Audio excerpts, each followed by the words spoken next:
Hello, students. Professor Zeese again. Today we are going to be starting the theater criticism, right, dramatic criticism aspect or vein throughout this class by talking about this fella here, Aristotle, and a work that he wrote called the Poetics, which is not only the oldest piece of Western dramatic criticism for theater, but also literary criticism as well. So let's get started. What did he think? Now, first of all, who was Aristotle, right? We all kind of know, oh, he was a smart guy in ancient Greece, right? He lived from 384 to 322 BCE. His teacher, oh, goodness gracious. His teacher was, of course, Plato, another smart guy, who we talked about last time, or sorry, 2 times ago, who did not like theater. He was a tutor to Alexander the Great, right, the conqueror, which is why there are Alexandrias all the way from, Morocco to India. Aristotle wrote about just about everything. He was a philosopher, but he was also, he also wrote about drama, as we will see, metaphysics, what is the nature of existence, right? Biology. He wrote about rhetoric. Uh, how do you speak? How should you win an argument? Ethics. What is the good? Linguistics. What do words mean? How do they get their meaning? How do they communicate their meaning? Economics, right? Politics, physics, anything. Basically, if you take any class in any school, all the way from any sciences to any humanities to mathematics to art, everything, Aristotle probably wrote about it. Maybe not computer science, but there you go. He wrote this thing called the Poetics in 335 BC, which is again maybe about 70 years or so after Sophocles and Euripides. So what the Poetics is, it is a discussion of, again, what he thinks makes an ideal tragedy, specifically. One of the uh, most remarkable, and I think it's a pity that it is one of the lost um, works of history that we know existed, that we know it was written, but we don't have any copies of it.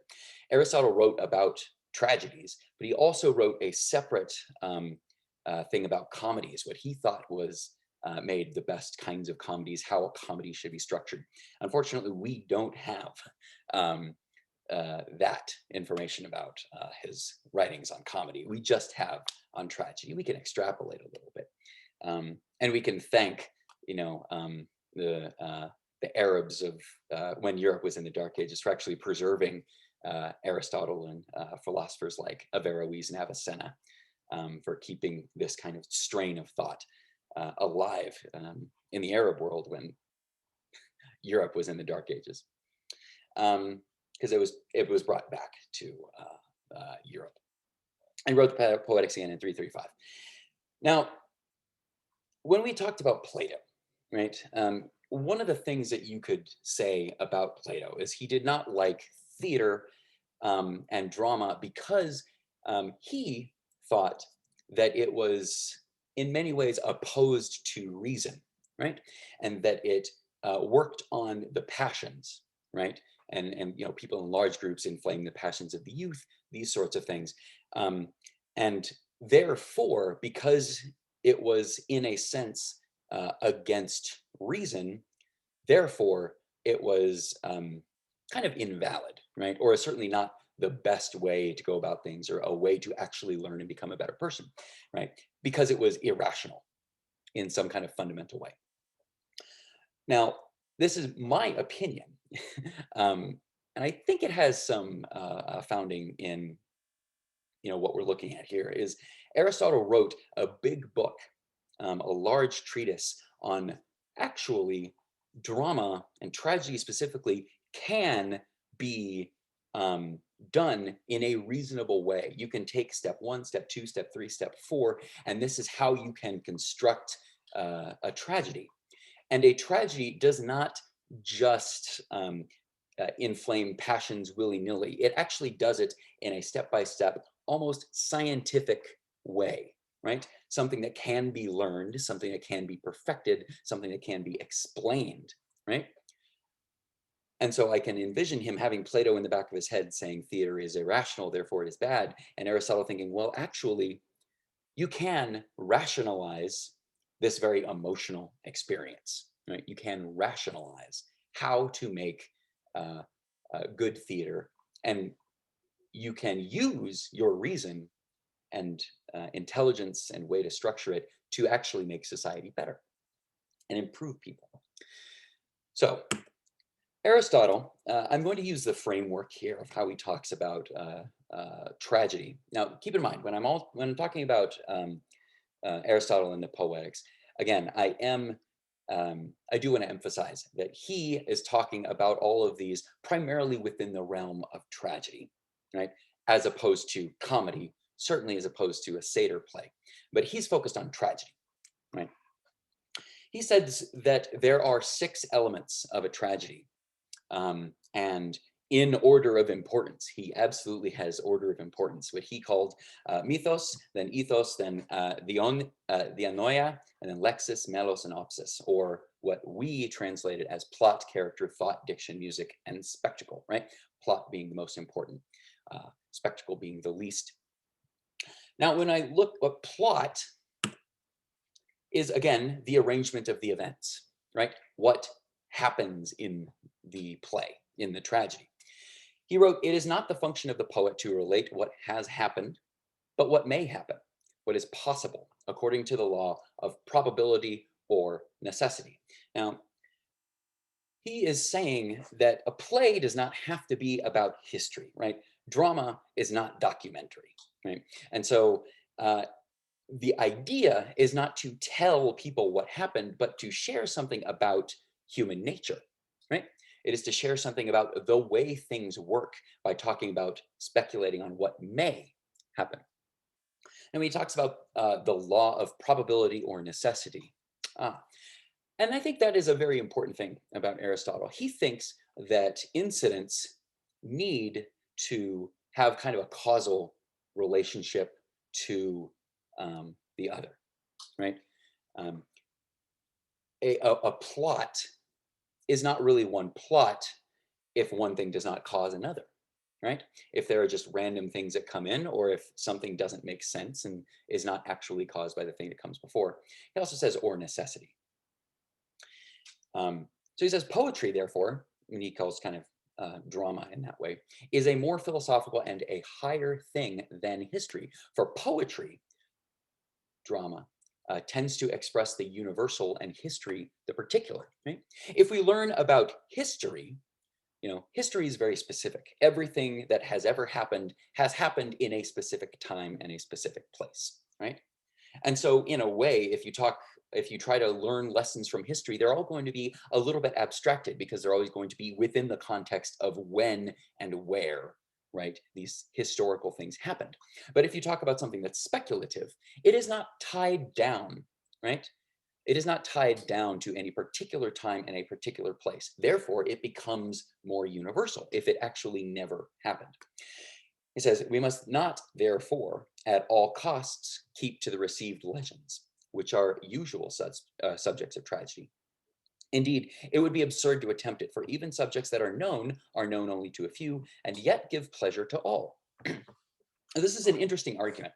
A lot of drama and a lot of the storytelling were about legends and stories that people already knew, right? And that was a way to pass down this knowledge and information and kind of cultural traditions.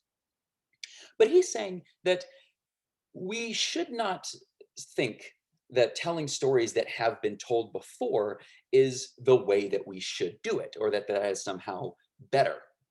And for the simple fact that no one comes into this world, right, already having this knowledge, right? In any audience, there's going to be some people who know this story and some people who don't. And yet, it has been shown, demonstrated, that a play or a story gives pleasure to everybody, whether they know it or not.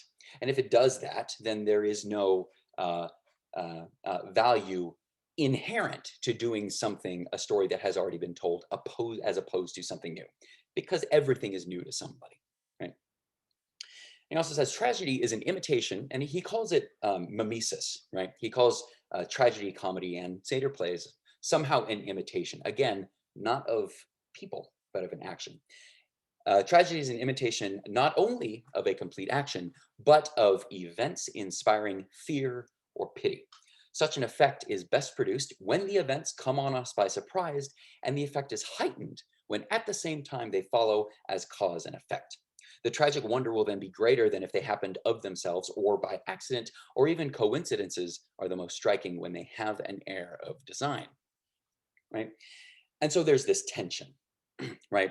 As far as kind of predictability of a plot, right? He's saying that when something tragic happens, if it's just, like, let us say, right, you have this play where this, the, let's say, okay, well, let's just say Medea, the play that you're writing or that you're reading, right? There's a lot of tragic things that happen, right? This woman kills her kids, right? And then if at the very end the play is resolved by a meteor coming down and killing everybody, I mean, sure, that is tragic, but it is not caused by anything earlier, right? The fact that she kills her children, it is more tragic because it is caused by other things that have happened in the play to Medea, right? And so when something tragic happened, it is useful, or sorry, it is better if it comes on us by surprise if we don't see it coming. But then after it happens, we can look back and say, oh, I can see how that had happened, right? There's a screenwriting um, aphorism, right? That says you can use coincidences to get yourself into trouble, but not to get yourself out of trouble. Right? Same kinds of thing. So when I talk about pity and fear, right, those two uh, uh, emotions together are kind of a purging, right? In a way, um, it is what he calls catharsis, right? It is this recognizing the downfall of someone, and you pity them because they got something that it does not seem that they did not seem to deserve in some sense, but it is fear because we think, oh goodness, they are a little bit like me, right? He says, within the action, there must be nothing irrational. Now, notice that he does not say within the play, right? He says within the action, right? So when he talks about the arrangements of the events going from one thing to the other, there must be a deliberate cause and effect of them. But he does not say that there is no kind of supernatural elements. Of course, there are supernatural elements. Um, in the play that he talks about in the Poetics as the model tragedy, Oedipus Rex, right? There are absolutely some supernatural elements, right? There is a prophecy, which is a supernatural element. There is somehow the moral character of the ruling class itself is causing a plague or a sickness to wash across the land. That is also a supernatural element. Those sorts of things don't have a natural cause and effect to each other. But within the action, step one, step two, step three, they are inevitably caused by each other. So within the action, that's talking about the beginning of the plot to the end of the plot, not necessarily everything that happens within the play. So fantastical elements are okay in a tragedy only if they don't change the main through line, right? The main action. And Medea certainly has some fantastical elements, especially at the very, very end of the play. So we're talking about plot. He says that that is the most important thing. That is a thing you have to get right. It is a thing that will cause that if you get it right, will cause the best reaction uh, and the most rational, right, reaction in the audience, and be the most key to having a good tragedy. The second thing is character. Now, when I talk about character, it is important to know that uh, when Aristotle uses the term character, right, he's talking about ethos, right? He's not talking about the characters, right? Um, who says the lines, right? Even the construction of who the characters are and the characterization. He's not saying this is not what he means by character. What he means by character is more like a moral center, right? What is morally revealed by the play and the roles on stage tend to do. It's a little bit like the kind of character that you're talking about, like something builds character, right? It has an ethical component, not just a kind of descriptive component of the different people you could play on stage. So just to make sure, when he's saying character, he's talking about kind of morality in a sense, and not so much characterization. So again, character is that which reveals moral purpose, showing what kinds of things a man chooses or avoids.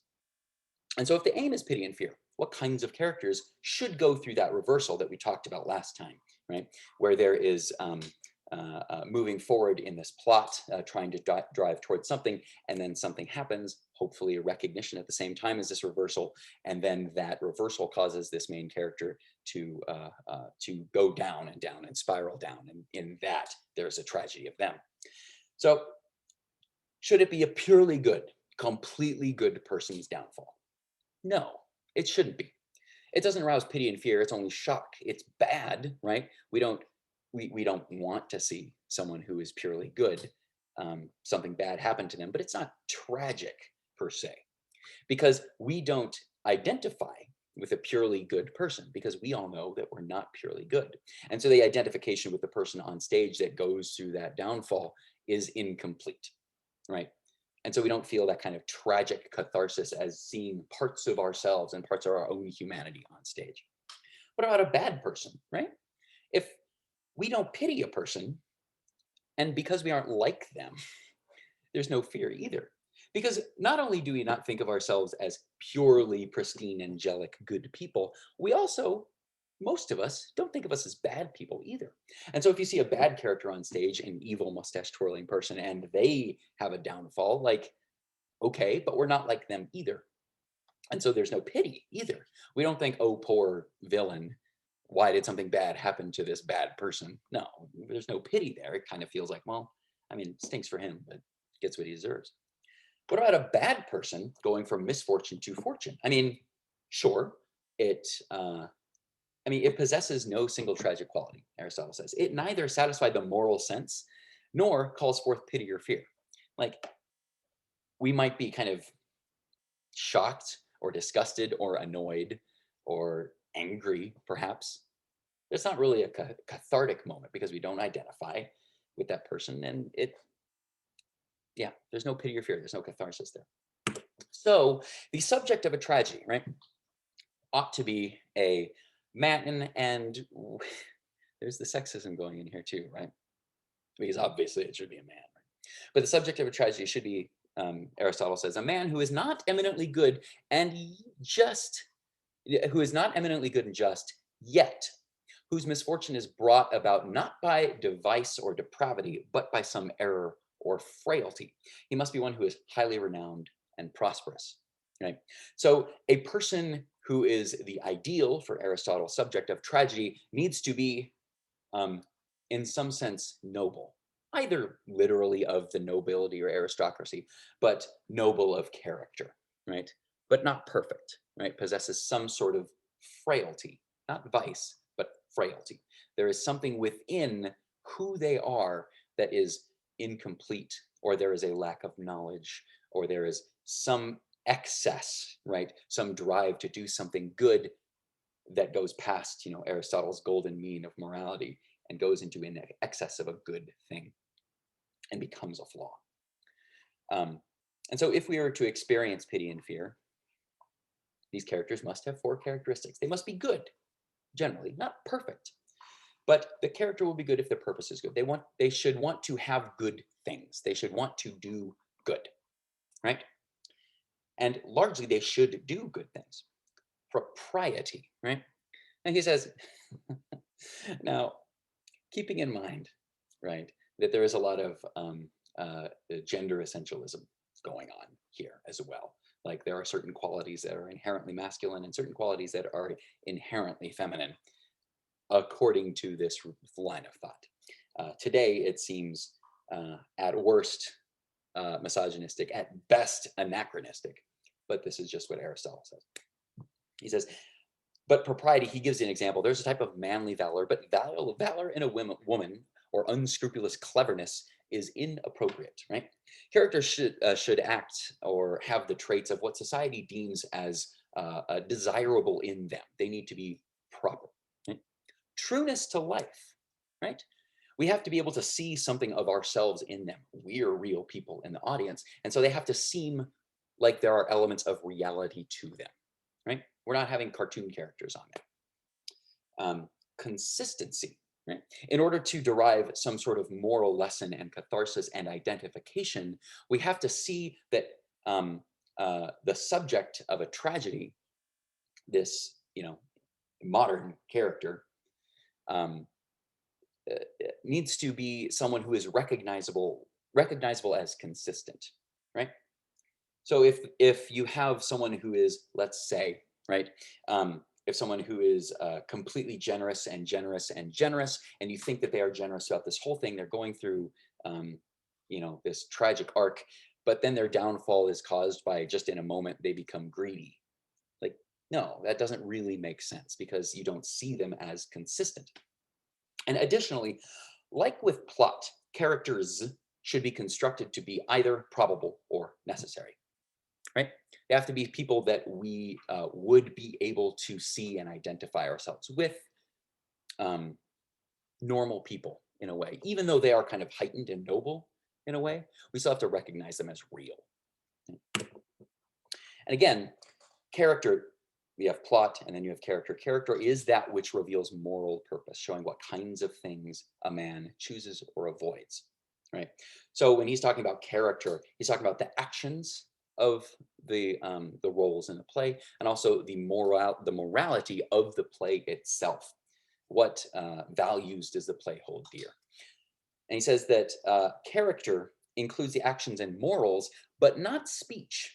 Notice when I'm talking about the character, it just doesn't have anything to touch on what characters are saying, right? It has to do with what they are doing and what values they have, which reveals the character of the play itself, the ethos, but not what they say, not the arguments that they make, which comes to our third thing, thought. Right? So Aristotle says, under thought is included every effect which has to be produced by speech. The subdivisions being proof and refutation, right?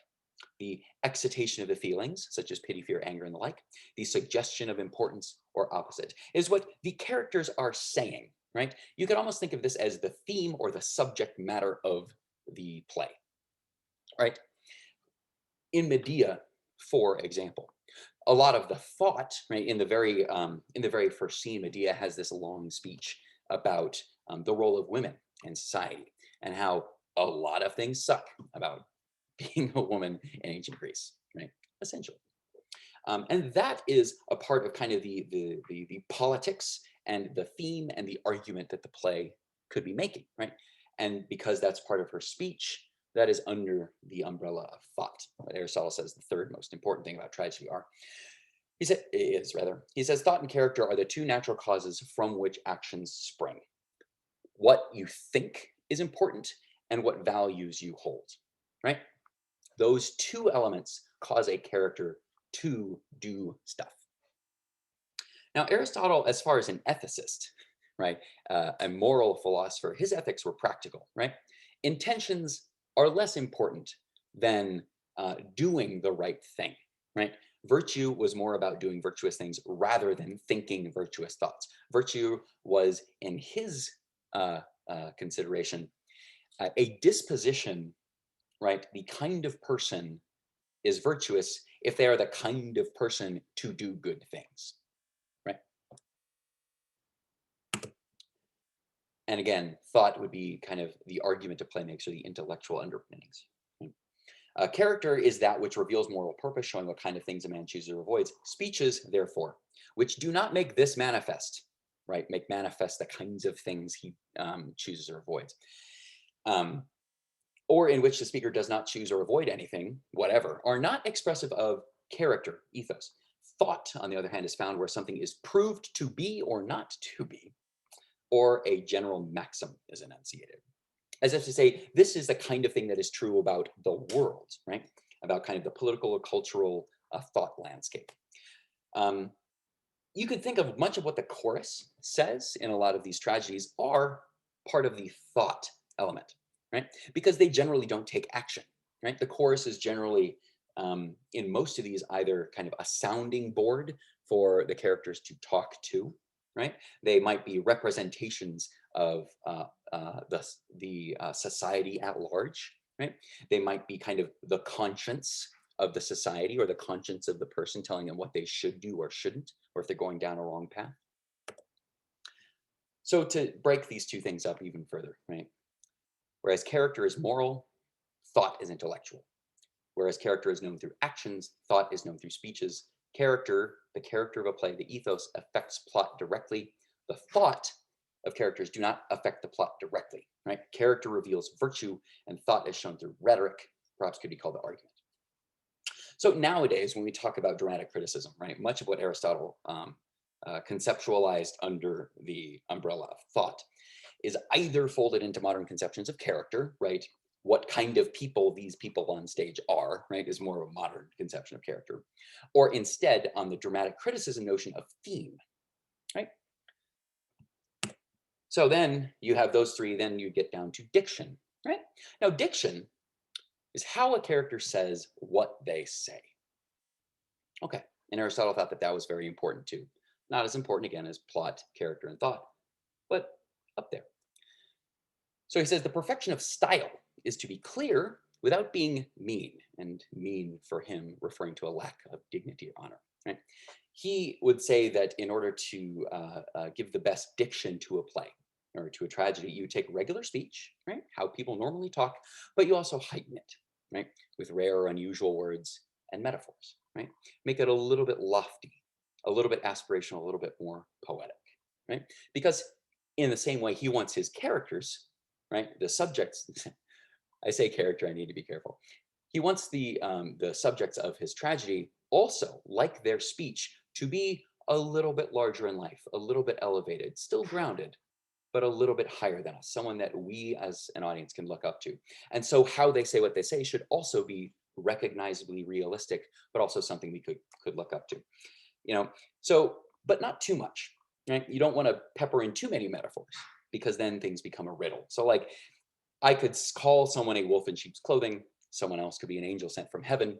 I could say, oh, you know, theater, it's like my temple. But if I were to say a wolf and angel went to a temple, that is too many metaphors in one, right? It is too much poetry, too much lofty language. Then it becomes kind of incomprehensible and it becomes a challenge or a riddle to the audience, right? You still want to have them be able to follow it. And too many unusual words, too many, and it becomes kind of jargon. This is actually an example from uh, an essay written by George Orwell called Politics and the English Language. And he also, and this is again in, you know, he wrote in kind of the early 20th century, right? And he complained about a lot of the political and academic talk of the day being peppered with too much jargon, right? That makes it kind of incomprehensible. And he uses as an example of how too many rare or unusual words actually makes things less clear. He uses as an example this verse from Ecclesiastes in the Bible, right? Which is relatively common, but also relatively simple in a lot of ways in the word use and construction, right? So his example, I returned and saw under the sun that the race is not to the swift, nor the battle to the strong, neither yet bread to the wise, nor yet riches to men of understanding, nor yet favor to men of skill, but time and chance happeneth to them all, right? Okay, okay. Things don't always turn out. People don't always get what they deserve, right? Randomness happens. But, and it's a very poetic and simple lyrical way to state it. And he translates that into what he thought was terrible kind of modern jargon to be objective considerations of contemporary phenomena compel the conclusion that success or failure in competitive activities exhibits no tendency to be commensurate with innate capacity, but that a considerable element of the unpredictable must invariably be taken into account. Much less poetic, much less universal. right? And also, it sounds kind of silly, right? So Aristotle would agree, or rather, Orwell agrees with Aristotle, right? You can heighten it with unusual or rare words, but not too many, right? You should pepper them to ennoble and heighten the speech. Now, talking about diction, when the poet or the playwright, right, writes things, there's different ways. There's a lot of different words that can convey the same literal meaning, but the word choice conveys something about the person speaking it, right? And this is another thing that what it means by diction. He's talking about word choice, literally the choice of the words that you use, right? Um, if someone were to call their parent dada, father, or old man, it says a little bit about the age of the person speaking, right? Not just the familial relationship. You know, if you have a 4-year-old say, "Oh yeah, you know, my old man, this," or a 60-year-old saying, "Hey, dada," doesn't really make sense, right?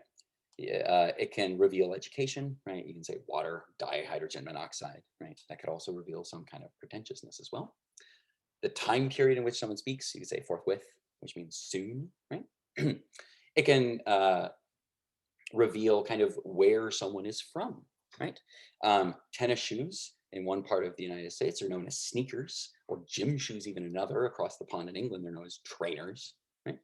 Um, it can denote some sort of familiarity.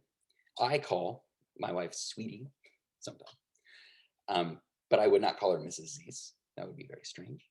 It could convey a sense of your own moral values, right? You could say fudge, or you know, the word that it replaces tells you something a little bit about the character. Formality of the situation. I even would say yes, or aye, or Roger, totes my goats, duh, right? To agree to something. Many other aspects of who a character is, or what they're trying to do, or who they're with, right? So this diction reveals a lot of different things. Now you get to song. And even Aristotle says, as for song, it is a term whose sense everyone understands, right? It's music, the music. Now, keeping in mind that these tragedies were born from music and dance, it makes sense that those would carry through, right? Um, like notes, music, melody. And music accompanied all the plays, right? And he says that it holds the chief place among the embellishments, which is kind of uh, uh, uh, a compliment, but also kind of a dig, right? Because like among the things that aren't really that important, they're just kind of tacked on, song and music is the most important. Now, even though in most parts of the world, theater has come out of like rituals that included song and dance, it has decreased in importance in most realistic Western theater, right? Most plays that you see don't have much, if any, music as part of the play itself, right? Might have background music, transition music, that kind of thing. With, of course, the notable exception of things like opera and musical theater. But it does retain its importance in a lot of performances in other parts of the world, right? Especially the traditional Asian theaters of No, Kabuki, Wayang, Beijing opera. And we'll talk about those later. And then finally, at the very bottom of the components of tragedy in level of importance, number 6 is spectacle, right? The mise en scène. The spectacle has indeed an emotional attraction of its own, but of all the parts, it is the least artistic. Ooh, he slams designers there, and connected least with the art of poetry. For the power of tragedy, we may be sure, is felt apart from representation and actors. Huh. Besides, the production of spectacular effects depends more on the art of the stage machinist than on that of the poet. Interesting. He says, the power of tragedy is felt even apart from representation and actors. Ah, so it is kind of the story and the morality and the thoughts and the ideas that are brought to mind in your head that can be brought to mind even if you're just reading it. That don't even necessarily have to have a stage and people, right? And besides, he says, the visual stuff on stage depends on skill of a stage machinist than that of the poet. Now, this the fact that Aristotle orders it in this way is one of the biggest arguments that a lot of people have with Aristotle throughout theater history, right? Especially um, like whether spectacle is unimportant.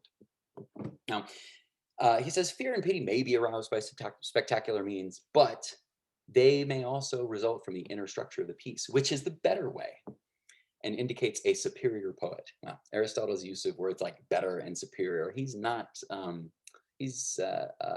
afraid to plant a flag down, which I like. For the plot ought to be so constructed that even without the aid of the eye, he who hears the tale told will thrill with horror and melt to pity at what takes place. This is the impression we should receive from hearing the story of Oedipus. Huh. But to produce this effect by the mere spectacle is a less artistic method and dependent on extraneous aids.